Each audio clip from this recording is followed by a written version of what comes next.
Don't distract me. The journey to triumph is different for every person. All right, I'm warmed up enough.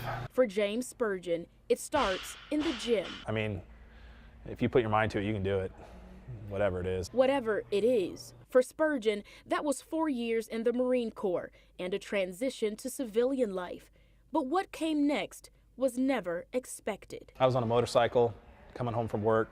I was actually going under the speed limit. I had a helmet on. I had an armored leather jacket on. I was wearing riding boots and gloves. At 24 years old, Spurgeon was hit by a car, thrown into the air, and landed on his head. It's called a brachial plexus injury. It's the nerve cluster that innervates your arm from your neck.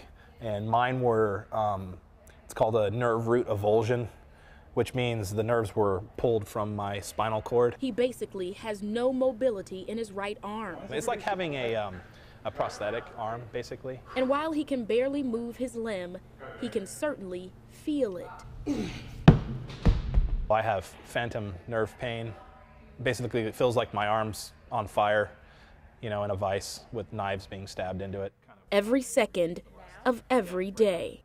For the last 13 years, I've had the same pain. So he takes the one arm he does have and gives it everything he's got. I ended up squatting 700 pounds in my first powerlifting meet. His strength and endurance now motivates athletes across the world. There's one where a guy from Brazil had the same injury, and he said he was about ready to kill himself, and he ran across my page and he turned his life around. Yeah.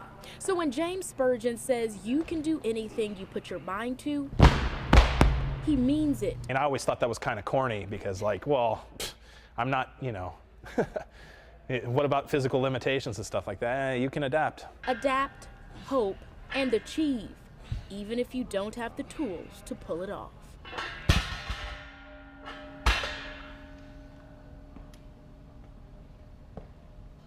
How much was that?